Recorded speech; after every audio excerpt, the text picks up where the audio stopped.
What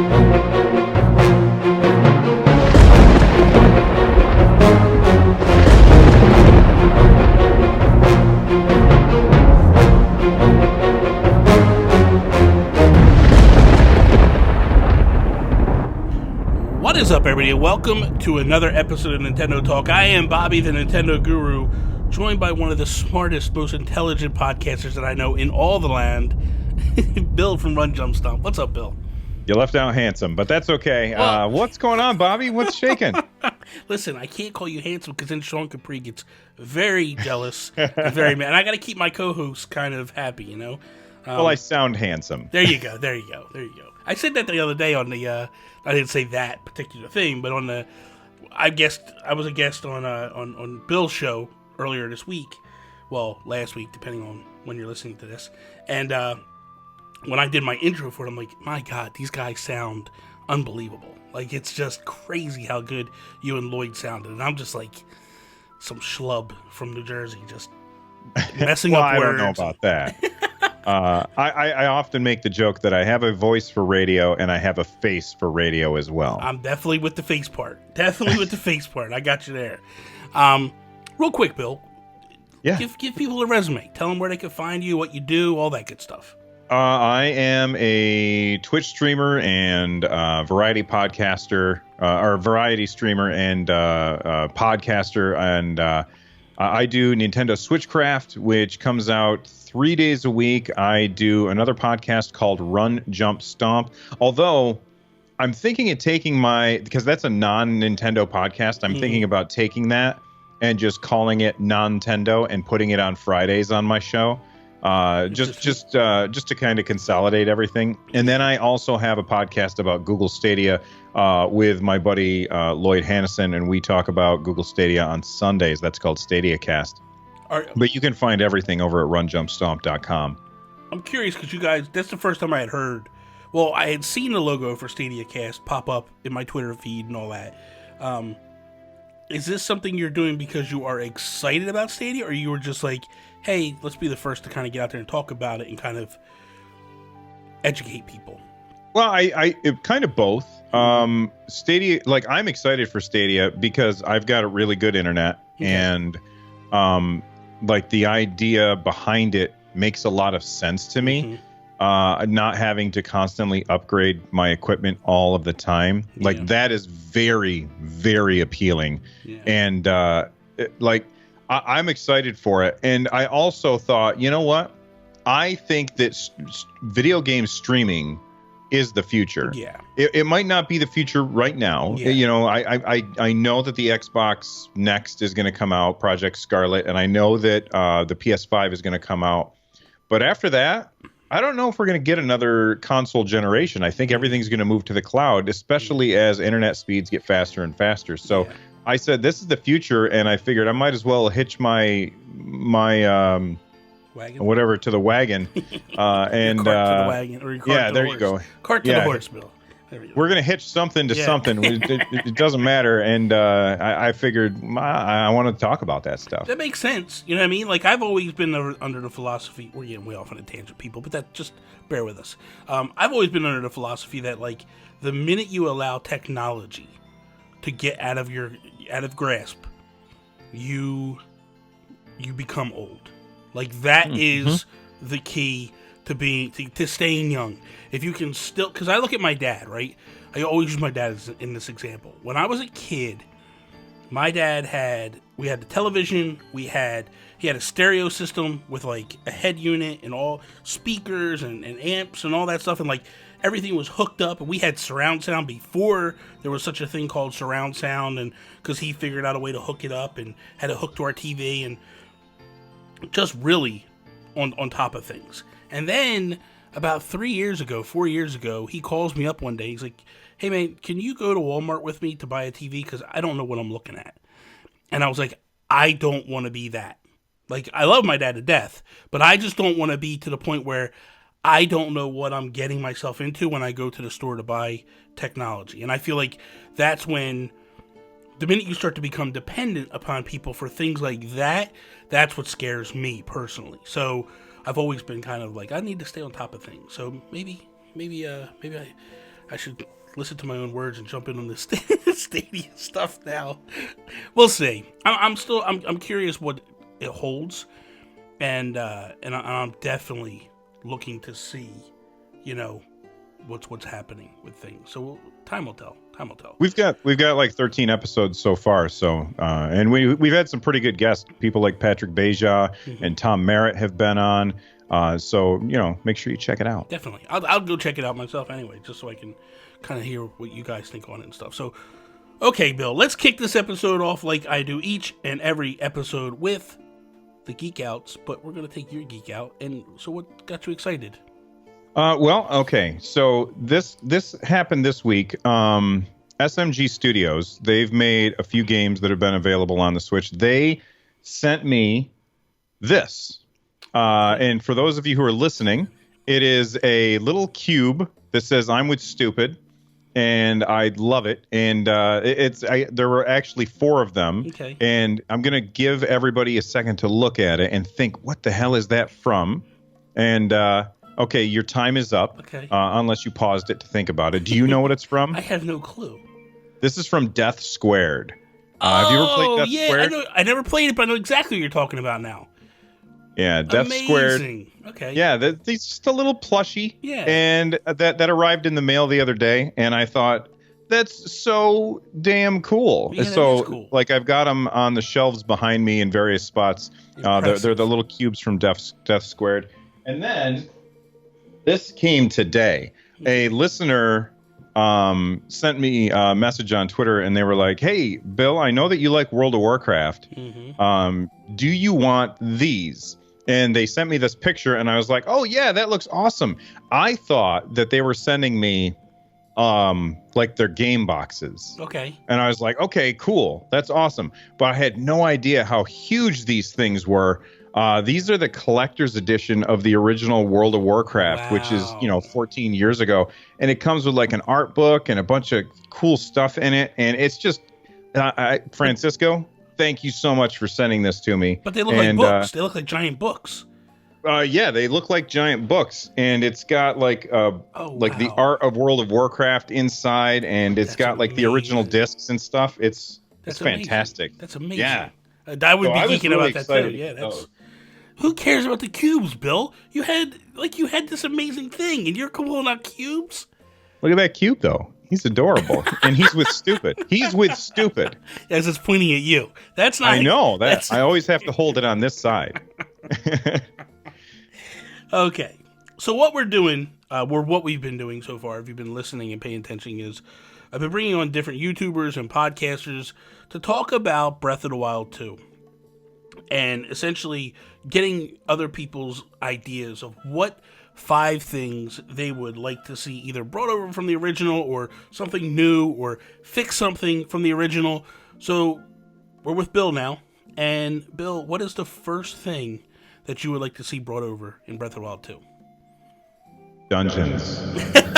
I want dungeons. Oh, yeah, use the voice effect. That's amazing. I want dungeons, man. I want to go into a dungeon, get an item like that, like traditional style Zelda, get an item that you need to use to solve puzzles in that dungeon. I want dungeons more than anything else. That's my number one. I want dungeons. And while I adored Breath of the Wild, and I feel like I need to point this out to anybody who doesn't listen to my shows. Okay. Breath of the Wild is my favorite game of all time. Okay. I have 200 hours into that game. I adore that game. Okay. I loved every moment that I played in it. I really enjoyed all of the shrines and figuring those puzzles out. But what I want is to, like, they gave us everything at the beginning of the game. And what I really want is to be able to go into a dungeon, get a new item that changes the way that the game plays, and go through that dungeon using that item to solve the various puzzles or to fight the boss. Like you got to have the item in order to fight the boss. Yeah. And I really want dungeons. So, are you? Go ahead. So in theory, because I'm trying to put this in pieces together. So I get you want dungeons. I'm for that. I definitely want dungeons as well. But what my biggest fear is, I want them to keep what was amazing about Breath of the Wild, and that was the openness about it, the non-lineal side of things. Mm-hmm. And what scares me about the dungeons, as much as I want them, I feel like if they're not done properly, then we get back into the old school hand-holdingness of Zelda. Now, look, I can't sit here and say that I hated Twilight Princess or Ocarina or Wind Waker or any of them. I love those games. I adore those games.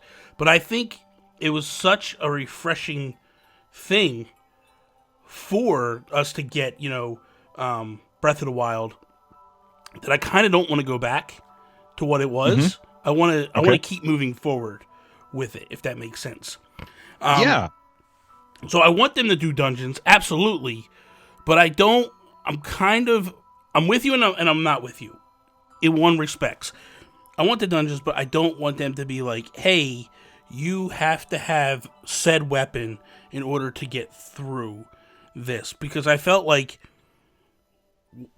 not every weapon, but 90% of the time when they did this in previous Zelda games, you'd get that weapon, and that would be the only time you use that weapon.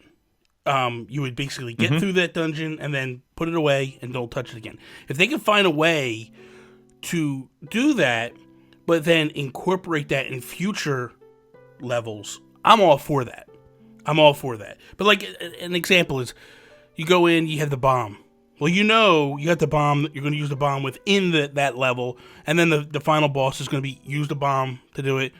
But other than blowing out walls, you never really use the bombs again. You know what I mean? Like, there might be once or twice you might use them, but like the hook shot, you'd use the hook shot for that one particular level, use it for that boss, and then other than once in a while in the world, you wouldn't really use the hook shot. And that's what I want. I want, if you're going to incorporate a weapon that I have to use in a level, then ramp it up. Make it like what I'm learning, what I'm picking up. Because that's the one thing with Breath of the Wild was, yes, you got everything at the beginning, but you utilize that stuff the entire game. And that's the only thing I want. If you're going to do it, then do it and make sure I utilize this stuff all game long, not just acquire a bunch of items to never use again. I get what you're saying. The problem with doing it that way, where if you get we'll say the bombs, like your example, if you get the bombs, and being able to use them, or needing them later on in the game, that forces the game to be a far more linear. So you would have to go to Dungeon A and then Dungeon B and then Dungeon C. Whereas I feel like if instead, I like the idea of the items that you get in these dungeons to be trapped in those dungeons. In fact, maybe have them be the key to get back out of the dungeon. So you can't take it out with you.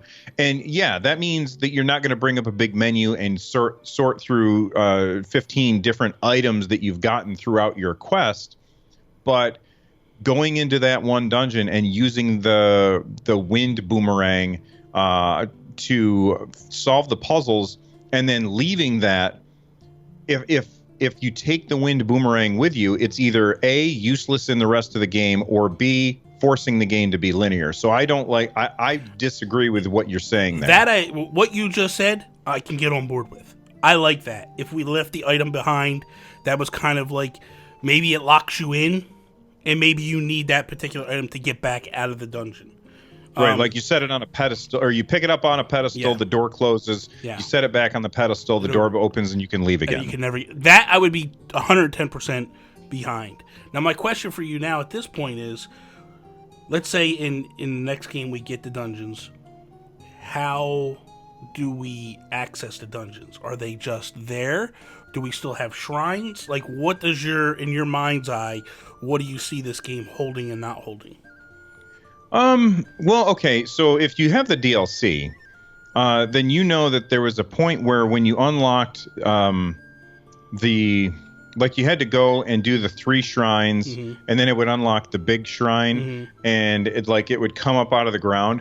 What I anticipate them doing, because I fully expect that they are reusing the same world, in order to speed up, speed up development time. Yeah, I agree. But I think they're going to reuse the same world, but they could just have these entrances come up out of the ground. We even kind of saw a hint of that where they showed Hyrule Castle and it kind of shifted. Like it was either going to come up or go down, and we really don't know. So I think that you're going to have these dungeons throughout the world, which is going to be really cool because you're going to be re-traveling across the same landscapes again, and there's going to be a lot of nostalgia. Even I know it's not really nostalgia because it's so recent, but you're going to be going through and you're going to be like, oh man, remember that time when I used the magnet thing and I had this rock like way up in the air and I dropped it and it landed like 2 inches from me and I got scared, like it scared the hell out of me. Like you're going to walk past these places that you've been before and you're going to be like, oh man, that was a cool experience. And now I'm on a new quest to do something different. They don't have to every time reinvent the world, but adding in the entrances to these dungeons throughout the world, I think is going to be what they're going to do. It'll come up out of the ground. The other thing too with Breath of the Wild, even as big and how much stuff is in that world, there is still a lot of empty space in that world. So I can see definitely where they could easily go, here's some dungeons for you. One final thing before we move on to your next thing. I'm curious, how many dungeons do you see in this world that you're in the game that Bill is creating? How many do you think is a good number? I hadn't really thought about that, but I mean, if past is any precedent, there's usually like 6. One for each of the sages. You know what I mean? Or there's like you have to do. Nintendo loves the number 3. So they'll probably have us do it. Like if in Bill's version, they would probably have us go get these 3 things, which unlock this other thing, and then guess what? That's not actually the end of the game. Now you've got these other 6 things that you have to go do. So I don't know, probably like 9 or 10 dungeons, probably. And that's a good number, honestly. That's because I feel like if you put in 9 or 10 dungeons, you can from the start you can see the end of the world. Or the end of the game, but it's going to take time to get there. We'll come. Well, I think we'll come back to this in a little bit, but we're towards the end of the show. But what is your second thing that you want to see in Breath of the Wild? Hookshot. I want the hookshot, and I want the hookshot in every part of the game. Maybe not as a weapon, but I mean, Breath of the Wild was all about climbing and clambering over things. And it would just be amazing if you had the hook shot as like this thing that you found early on in the game. And now the traversal, like you are like Spider-Man zipping all over the place with your double hook shot. That would be so cool. And I think that I believe Nintendo could do some amazing things with it where like maybe there would be an entrance to a dungeon, like maybe you get the hook shot, maybe it's a rune or something, like it's like a magic hook shot or something. Maybe you get that rune very, very early in the game, like when it's still like just kind of like you got the runes early on in the original. Maybe you get this rune early on in the game, and the only way to open the dungeons is to use the hook shot or to climb to a high point and then use a hook shot to swing over to a place where the entrance to the dungeon is. I want a hook shot. Hook shot is my favorite Zelda item ever. It is pretty awesome. So what I could see, and it's funny because the last episode I did with Jason Lacey, and Jason, one of his things was, and I'm not sure it's going to be in yours, I don't know, but he wanted to be able to climb in the rain because it would frustrate him that you would slide down the rocks all the time. So if you had something like the hook shot and it was raining, and you shot like up the mountain or whatever, maybe it allowed you to climb up the mountain or, threw you up the mountain, kind of one of those aspects. I would be for it. You know what I mean? Like, and maybe they didn't bring the hook shot in the first one because they kind of didn't want to break the game in the idea of like people would just be traversing quickly across. Although you could just like, I don't think they expected this, but like you could actually just get a boulder, whack it with stasis, jump on it, and fly across the world.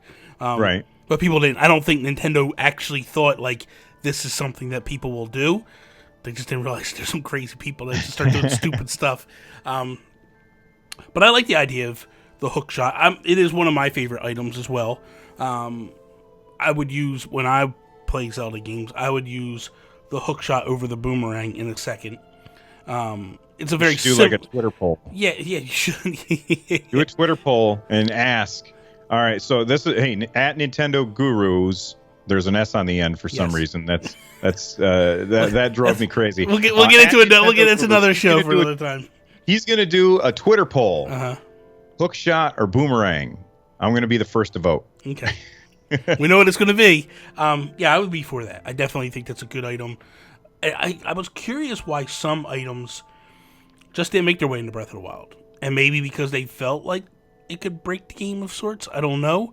But I would love for them to bring that back. I'd be with you on that one. I'd definitely be with you on that one. Number 3. What do you got? I want to fight Shadow Link. Oh boy. I want to fight Shadow Link a lot. Like I fought some Moblins, I fought some Bokoblins, I fought some Lionels and the Lizalfos and all that stuff. Mm-hmm. But I want to fight Shadow Link. In fact, I almost feel like, damn it, I just want Zelda 2. I just want him to be Zelda 2. I want to fight Shadow Link and have somebody who has those same, like the same stuff that I do in order to make like a real challenge. And if it's the boss, that's cool. But you know how earlier I said, the 3 things to unlock the thing, and then you got the 6 things. I think he'd be a cool, like, midway through the game boss. Yeah. Like if you've done those first 3 dungeons to unlock, kind of like in the Super Nintendo one, Link to the Past. Mm-hmm. Yeah, kind of like in Link to the Past, where you get the 3 pendants. Thank you. Mm-hmm. You get those 3 pendants, and then you have to fight Aganimim. I don't know. I never knew how to say that. I didn't know either. You have to fight that wizard. Mm-hmm. I think fighting Shadow Link at that point in the game would be really cool, and it would blow people away. Correct me if I'm wrong. We've never fought him since Zelda 2, correct?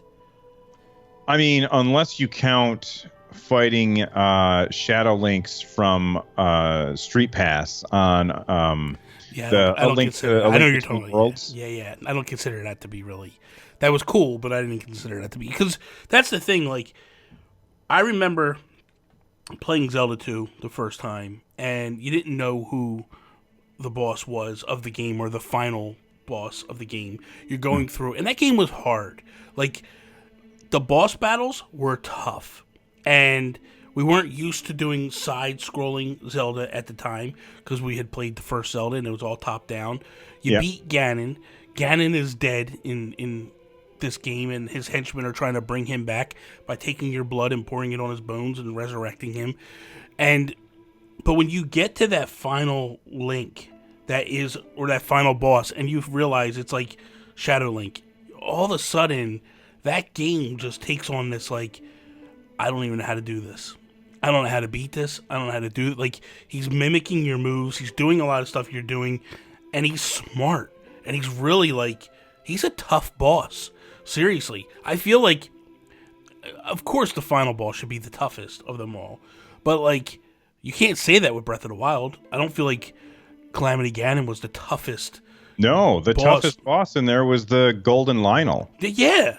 Like, them things were just... Well, all the Lionels were tougher in my mind. And actually, I will say this. Mm-hmm. The first few times that I fought a Lionel, it was an insane, terrifying fight. But once you learn their pattern, it's really not bad. Like, you shoot them in the face, they flinch, you hop on their back, which the first time that I did that by accident, I was like, oh my God, this is the coolest thing. So now I'm riding the Lionel, he's trying to kick me off, and I'm stabbing him at the same time.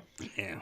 Oh, don't get me started on this game. I can't play it again. But let's be honest, and let's be fair, that as good as you get with the Lionels, you could lose that battle in a split second. Oh, yeah, their damage is so high. Yeah, and they can turn the battle very quickly. Where if you play, Ganon, I never felt like... Ganon was very repetitious in terms of, like, I never felt like other than the electrical one, I never felt like Calamity Ganon was going to get the one up on me and really do damage to me. Yeah. With a Lionel, I really felt like at any minute here, these things can just turn the tide and smoke me. Until you get to towards the end when you're really powered up. But there was, like, the first one I ever came up against, I was like, what is this thing? And I don't want nothing to do with it. Like, I avoided them like the plague. And then finally, once I started to beat well, that's the other thing. When I beat my first Guardian, I got this chip on my shoulder, like I could beat anything. And, oh, yeah. And then I go up to him against a Lionel, and that thing smoked me in seconds. I'm like, okay, maybe I'm not ready for these things yet. But yeah, Dark Link or Shadow Link would be fantastic. Like, that would be a great asset, I think, to that game, and I'd be excited for it. I would love to see the cutscene where Link and Zelda are walking through like this area, and you see their shadows on the background behind them, and then the shadow of Link just steps out. And like, can you imagine like the reaction people would have if seeing that for the first time unexpectedly? They'd be like, "Oh my god!" Like, people would freak out. That would be amazing. That would be amazing. We're at number 4 now. Yeah, I think so. Okay, what is your next one? I think my next one is probably the one that most people have probably said, and that's the option to play as Zelda. It's The Legend of Zelda, not the Adventure of Link. That we had that game. Although it seems like we're asking for that game again. But I would like to be able to play as Zelda. I would like the option to play either as Link or Zelda and have them play exactly the same, and it doesn't matter which. Or I would like the ability to hit a button and switch between them, and they have different power sets. So like Link has his runes and Zelda has her runes that she can use, and you use a combination of all of those to beat the game. And I really, if they did this, which I doubt they're going to do, but if they did this, I would really not want it so that, like, I hit a button and Link turns into Zelda.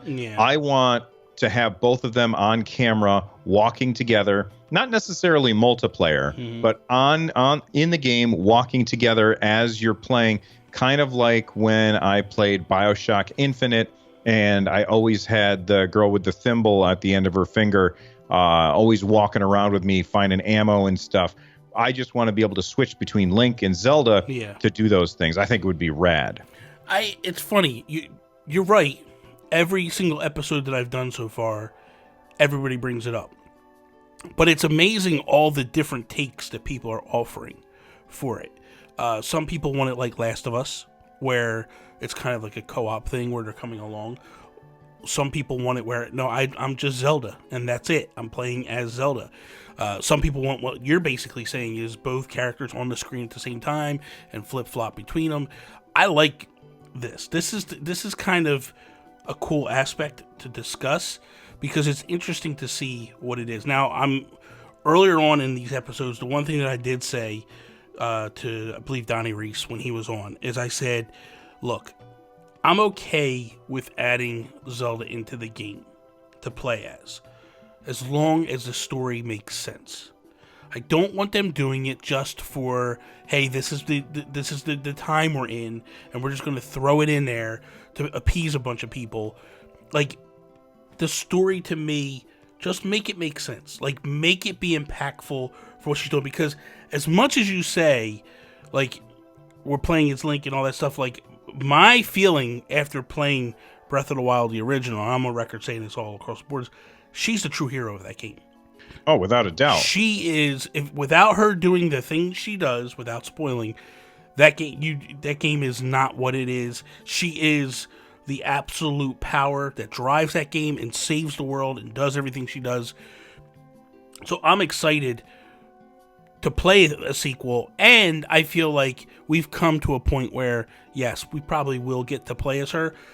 I kind of would like, the other thing too is, like, if it is a situation where a Last of Us type thing, and I could, you're switching between the characters, like the Joel and Ellie type mechanic that was going on. There's a moment where you play as Ellie. Like, you've played as Joel 90% of the game, you get to this point where you play as Ellie, and it's the first time you're playing as Ellie, and I was like, I like this. Because, yes, the movesets are very similar, but you immediately realize she's a young girl. She's not as strong, so you have to use your brain in doing the things you're doing. It's not just brawn. Where Joel, you could kind of attack people and fight them and kind of handle it. But with Ellie, there was that weakness there that made you, like, think. She was more of a thinker of doing things, which means you were better with your bow and arrow and your guns and all that stuff. So as long as they can make it where it's, like you said, to differentiate, because I don't want to play Link as a girl. I don't want them just to go like, here's Zelda, she has the same movesets and everything. I would almost like to see her, if they do use her in the capacity of, she starts out, she's kind of like, what am I going, like that frantic moment, like she gets thrown back into her frantic moments, and then all of a sudden she's just like, wait a minute, here we go, and you start to build, and you're building towards her Sheikah moment, where she's training with the Sheikah. Oh, okay. And she's getting that, and that's where the powers are, like the abilities are coming from. Like you're learning these move sets from the Sheikah, and it's not just a female Link running around. Like I want it to mean something. It is ultimately where I feel, because I feel like we run into this trap sometimes where, you know, they're just doing it to appease, and I feel like you can tell the difference when a studio or a company is doing something just to appease people as opposed to making it mean something. And that's what I want, because I feel like we've gone 30-something years with Zelda. She's a character that means a lot to a lot of people. I don't ever, I mean, not now anyway, I never viewed her as a damsel in distress, you know, princess. I viewed her as a strong woman, especially in Breath of the Wild. A strong woman that shoved down her true feelings on life and what she wanted and her goals and her aspirations to do the betterment for all the people. And so for me, that's why I want her story in this to mean something. I want her character to mean something, not Linkle. Like Linkle, to me, that was, we're going to appease people to play as a female. And that is, to me, that's trash when they do stuff like that. But if you could take Zelda, I get what you're saying, but she also played very different than Link. Well, like, I didn't really play it, so I don't know. Oh, okay. So Hyrule Warriors, fantastic game. Yeah, you gotta play it. No, awesome. I've played Hyrule Warriors. I've never got to the point where I played as Linkle, because I didn't play it on the 3DS, and then I did buy it on the Switch, but I just never got that far to do. But I do want to go back and play it further. Definitely. All right, she's awesome. She has 2 crossbows and she's really fast. But I get what you're saying. Yeah. That was clearly just a, hey, look at this diversity. Yeah, and exactly. I'm not. I don't have a problem with diversity. No, not at all. But I don't have a problem. I just felt like, I mean, just give her another name. Don't call her Linkle. That's the part that was probably the most insulting. That's what I feel like. Yeah. She doesn't even get her own name. She has to have the man's name. Exactly. And because like when that's the perfect example. Is when I played as Sheik in Hyrule Warriors, I love that character. Like I gravitated more to and play Sheik in Smash. Love the character because I feel like they put thought into the movesets. It means something. It's not just Link, a female Link, and that's what gets me excited. Like and I loved Sheik. Like I thought that was such an amazing character, and then when you find out it is Princess Zelda, it's like, holy crap, this is amazing. So I would love to see, it's funny because when I got that moment where I realized that Sheik was Princess Zelda, it was when I was a kid for the first time that I realized Samus was a woman. Yeah. And I was, because all the time you're thinking it's a guy, and then all of a sudden the helmet comes off and it's like, oh, that's just like a Hercules or like a Conan character. It's a guy with hair. Then all of a sudden the suit comes off and it's like, yeah, that's not a guy. No, we're definitely not a guy at this point. So I love that aspect. So I would like to see, like, you know, I'm with you on that. So you're of the mindset of you want to play both characters to be on. So you, I guess, in theory, with the way you're throwing it out there, though, I mean, I guess you could jump into some co-op as well. You could, but then you got split screen and Breath of the Wild's engine, you know, it had problems on the Switch. Mm-hmm. I don't know if that's because it was a port, and so they had some emulation happening or something. Because I'm not an engineer, I don't know. doing split screen on that, I think, is probably going to be nasty. Yeah. Could they do online? Sure, I'm sure that they could, but Nintendo, maybe they'd be like, oh, just with random people, and then you're just like, I'm just kidding, it's a joke.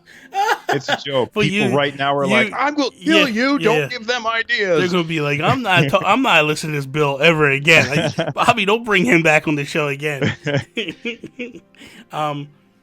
Okay, and so moving along, what is your final thing?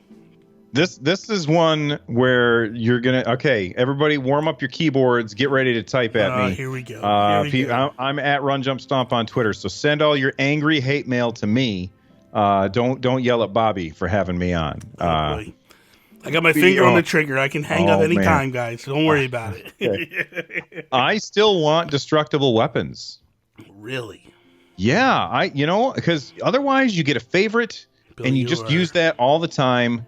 The fact that oh damn it, right now I don't have a sword. I guess I'm using a shield, or not a shield, a spear. Yeah. I guess I'm going to use a spear instead. Mm-hmm. I love that. I thought that was really cool. Yeah. It forced me outside of my comfort zone, and I really enjoyed it. Yeah. I know that people hate the idea of destructible weapons, but I thought it was a good thing that made Breath of the Wild a better game because it felt like there was constantly this, I can't even put it into words. There was constantly this doom looming over me. Mm-hmm. Okay, how many more of these things do I have when I'm fighting this thing? I have to prep for a big fight. Mm-hmm. Okay, I want to go kill some Lionels. So what I'm going to do is I'm going to go into all of the easy, shrines. I'm going to go into all the easy shrines and collect some guardian weapons. Then I'm going to go to the harder guardian weapon shrines and get some better weapons. Then I'm going to go after the Lionel. I think that was really, really a fun way to play it. And I know everybody's mad at me, but guess what? The game was better for it. So okay, but here's my come after. I'm with you. I don't think you are. No, wait. Let me finish what I'm saying first. I'm with you, but I'm not. And what I mean by that is, I felt like in the very beginning of the game, I got it. You're getting wooden weapons. You're getting rusted weapons. They're breaking. It made sense to me. Mm-hmm. In the same aspect of like, if you take a sword and you dropped it where there's a gap in the electricity, it would jump and fill the gap. Same mentality. The same way is like if I'm running across the field and a thunderstorm opens up and I have metal items on, I'm going to get struck by lightning. So I understand, like, if I have a wooden sword or a tree branch, it's going to break after a few whacks. It's not going to be invincible. Where I drew some issue is when I got to the Master Sword and that thing would stop working. And I felt like, this is nonsense because this is the ultimate sword. And why is it falling apart on me? And I didn't like that aspect of it. So I feel like, and I get what you're saying is because now it makes it where this is the invincible weapon and I can now run the second half of the game and not have to worry about it. But I feel like maybe if you did that, it would have been nice to go like, hey, you can add upgrades to make it last longer rather than this. It goes for like 10 minutes and then it zaps out and then it's back on for 5. I hated that aspect of it. The other thing too is I felt like during the middle part of the game was the sweet spot where you were finding some pretty good weapons that you could actually go and adventure and do stuff. I just didn't like. I think the things that bothered me were like when the champion's weapons broke, and it was like you can't get those again. Yeah, you can, and it's like this is stupid. Like that. Yeah. It was like this is a waste.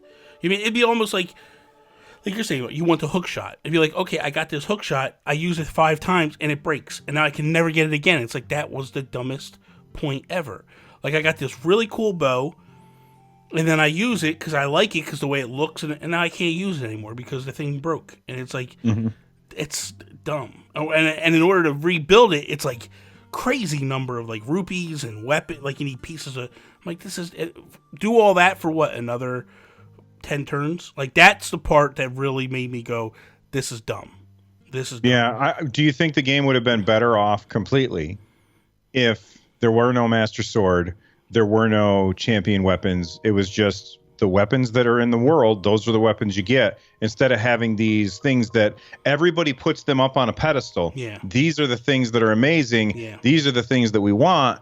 Let's get rid of these. So now, like, they're just, a sword is just a sword. Yeah.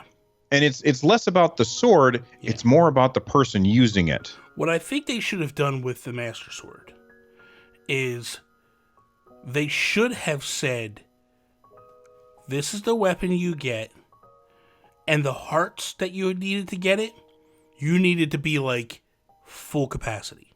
Something that made you go, this is a weapon that's highly obtainable, but it's going to take you a long time to get there. It's probably an endgame weapon where you're going to get this, and now you're going to storm the castle. Unless you're just a crazy that goes like, hey, I just jumped off the plateau and now I'm going to fight Ganon. But like if you're really playing the game and you're going through, it's always one of these things that like, hey, you can go beat them with the weapons you have, or you can get a really good sword that's not going to break. That to me would, now you could eliminate the champions weapons all day long. I wouldn't care. Just make it where you dangle that carrot over people's heads or in front of their faces that go, here's the Master Sword. You'll get it. It won't break, but you're not going to get it until you've completed, a big chunk of stuff. Because when you think about it in the past Zelda games, I'll go back to Link to the Past, right? So in Link to the Past, you got Get about halfway through. Yeah, you got 3 swords. You know what I mean? Like, it wasn't just one sword. It wasn't one Master Sword. You needed to upgrade that sword. So it would have been nice to go like, hey, here's the Master Sword. You have it. Maybe that's the answer. You have the Master Sword. It does fade in and out. But now you have to go do these things in order to make it the weapon that doesn't break down. Because you never have that option. Even after you beat the game. Well, with the DLC, you could make the Master Sword more powerful. Yes, but it's still broken, or it still stopped working. Yes. In the Trials of the Sword, or whatever that tower is. So yeah, you could do that, and it would make it last longer. Maybe something like that just was like, but you did that, and to be fair, that was supposed to be originally in the game, but they pushed it to made a DLC in order to launch the game when they launched it. So maybe that was their game plan all along, to be like, this is the complete game, you get this, and this is what's going to be in there. So who knows, ultimately. But yeah, I that's my only hindrance, was the Master Sword. And, but I did like the breaking to some degree. I mean, in the beginning, sometimes it felt like... In the beginning, it feels like Dire Straits, because everything's breaking so quickly. Yeah. But once you kind of get to that point where you're starting to get a couple of good weapons, as long as I knew I had a couple of good weapons, I didn't worry that, like, this thing broke, or... Because I would sacrifice stuff, too. I'd be like, okay, I'm going to go fight these goblins, but I'm not going to use my good sword. I'm going to use this piece of garbage that I know can get me through them. Probably going to break midway through or 3/4 of the way through, but at least I'm not wasting a good weapon on them. So I'm with you with that, because it added strategy to it. It wasn't just a matter of, you have a sword, you go... Because let's be honest, let's be fair here. If they didn't do the breaking, I think that game gets beaten a lot quicker. Oh, a lot quicker. Not only that, but people would never use certain weapons. Like, you would never have people using spears or the halberds or anything like that. Everybody would be sword and shield all the time. Yep. And they play completely differently. Like, using a sword, when you are playing that game and you're using a sword, is so different than when you switch to like a big old two-handed sword or a spear. Yeah. And I love that. Yeah. But people would never lock in on these things. They would just stick with one. Yeah. And that's the thing that and maybe they would stick with a spear, or maybe they would stick with a two-handed sword, but they would always stick with the same thing. They would never change. Yeah. And I think the same thing goes for the Hylian shield. You get this thing, you have it, and it's breaking. And it's like... I don't think that should break. Yeah, these are things... There's a couple of things that I just felt like these are the weapons These are the ones that, as a Zelda fan, you've always known that if you've gotten these things, they are the be-all, end-all.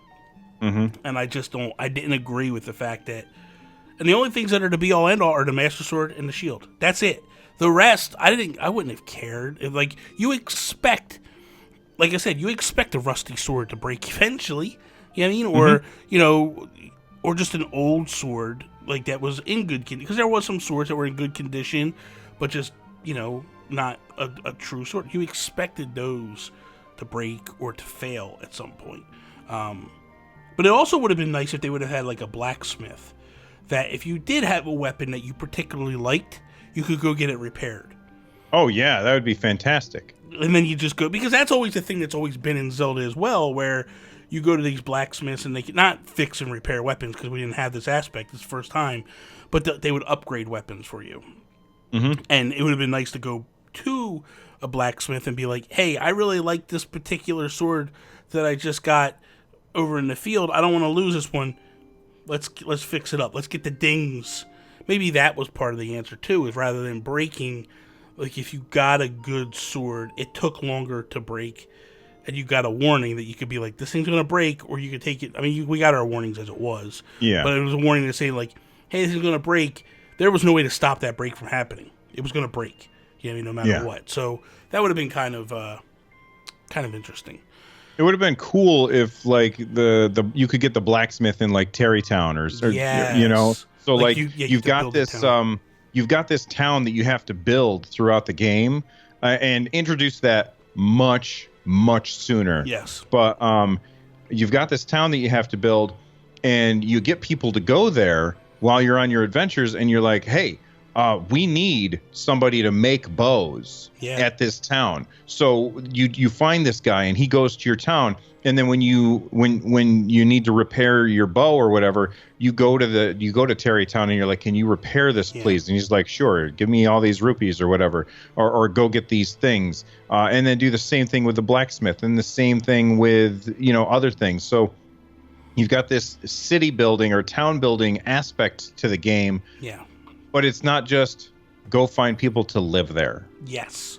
And see that now, Bill, you've won the people back. Because I guarantee you now when they're hearing this aspect of it, they're going, that makes sense.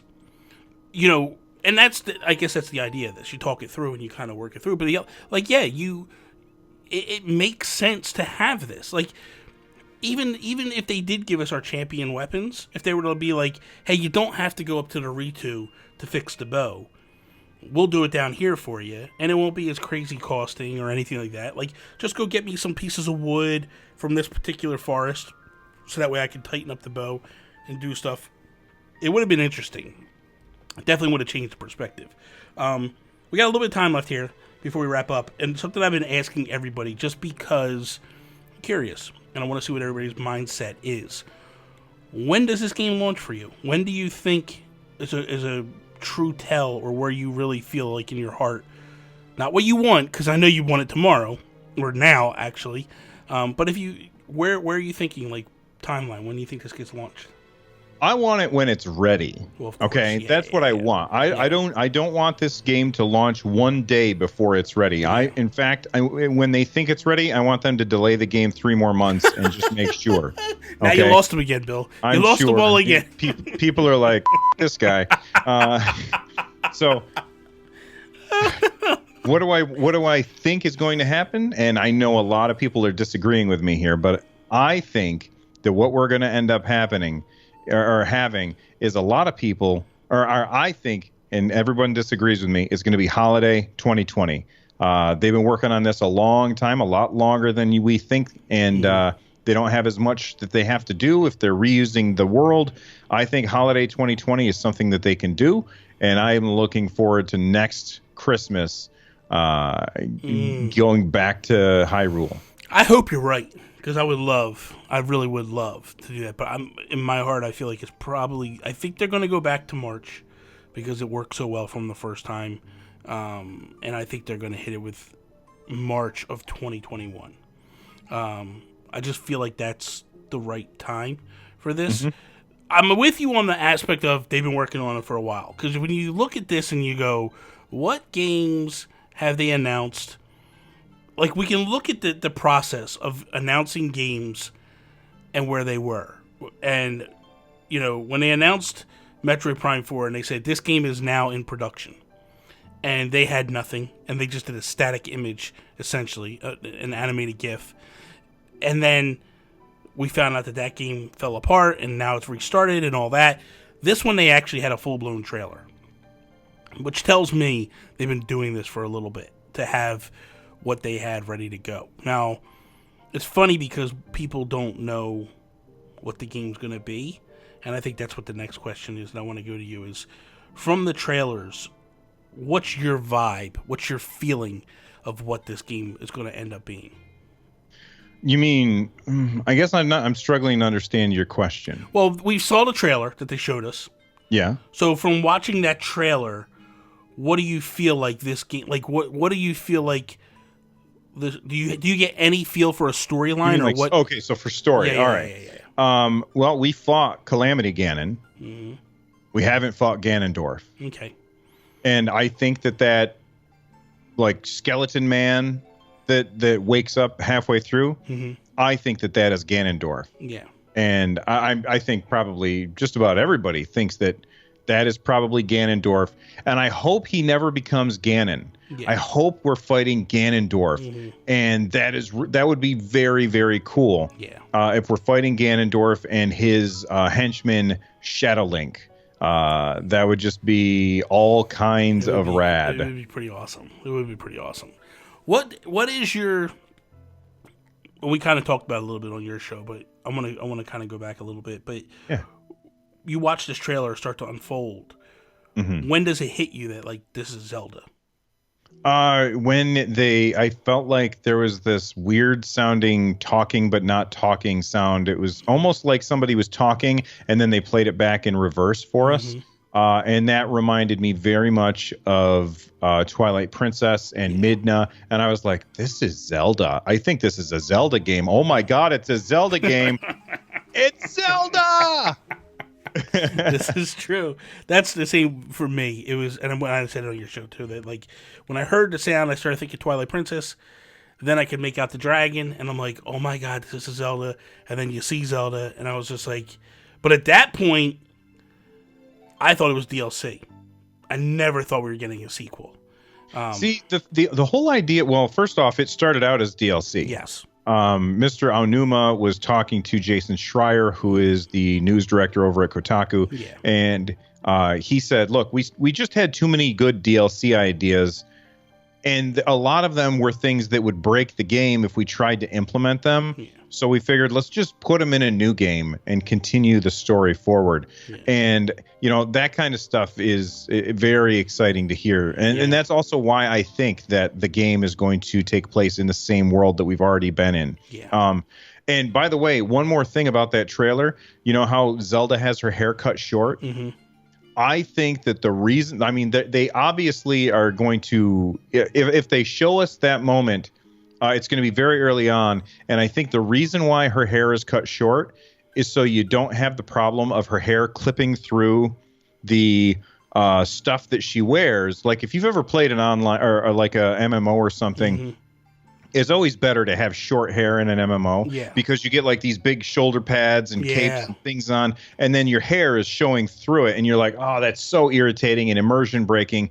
So they lop off her hair, and now when you play as her, you don't see her hair clipping through stuff. Look at you. Look at you. I think that's what's going on. You know what? That makes a hell of a lot of sense. I'm not gonna lie. I have not heard that proposed. And that just makes total sense to me. Amazing, good stuff. The one final thing I wanted to ask you was also in an interview, Aonuma said that this game kind of takes, and I'm not sure how he worded it exactly, but it takes some points of Red Dead Redemption 2. I didn't remember. I didn't read that. He said he takes some cues from Red Dead Redemption 2. And I didn't. Okay. So if you haven't heard it, that doesn't make. There's no point. Because I was going to say, what does that mean to you when you hear that? Because some people are scared. I've not played it. Yeah. Some people are scared, and then some people are like, okay, and then some people are like, well, maybe it just means because of the story, because the story was very like rich once you hit that point where the story gets being told. It's pretty deep, and the narrative is pretty deep.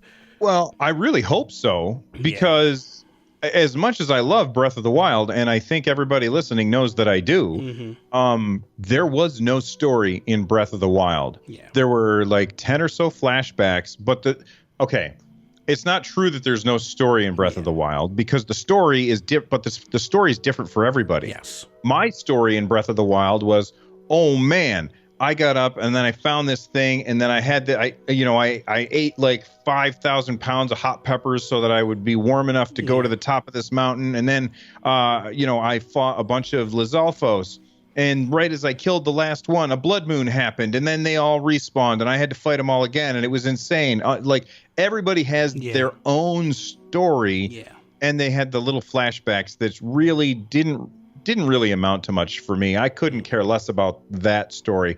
But what I would really love to have, and I guess this is number 6, if I'm allowed, is I want them to have a damn story this time. Yeah. I want them to tell a story instead of having flashbacks. I want them to tell a story. Yeah, because I felt like, and again, this is a rhythm or something that's brought up numerous times throughout these shows, is the fact of like the flashbacks. Flashbacks were amazing flashbacks. Not all of them. There was some that were kind of dumb and stupid, but most of them were really great flashbacks. And as much as I realized why they were there and the points they made, the problem with the memories were if you did not find them all, the game had a different ending to you. Yeah. And I've been very vocal about this on my shows. Is I remember when Breath of the Wild first came out, and I think it's Anita Sarkeesian or whatever. She had come out and said that she felt like the game was sexist because it's the guy saving the princess, and I was like, there's no way she beat that game and feels that way. Now maybe she did beat the game, but she didn't get all the memories. Because if you get that final memory, if you get the one at the bridge of Hyrule Castle and you go back to Impa, that's the moment where, for me, the whole game changes. And I go, it's like the light bulb goes off and it all comes together for me. And I'm like, wow. But that's the problem with that game, is if you don't go back, you get a different ending than if you get all the memories. And there's like 11 memories. And it's not like it's an easy... Let's be fair. It's not like they just go like, here's the memories. You get a vague picture that you have to kind of dissect to go, this is where the memory could be. And then you get there and it's like, some of them... But I will say this, when I triggered the first one, I got addicted to them. And I went to go try to find them all.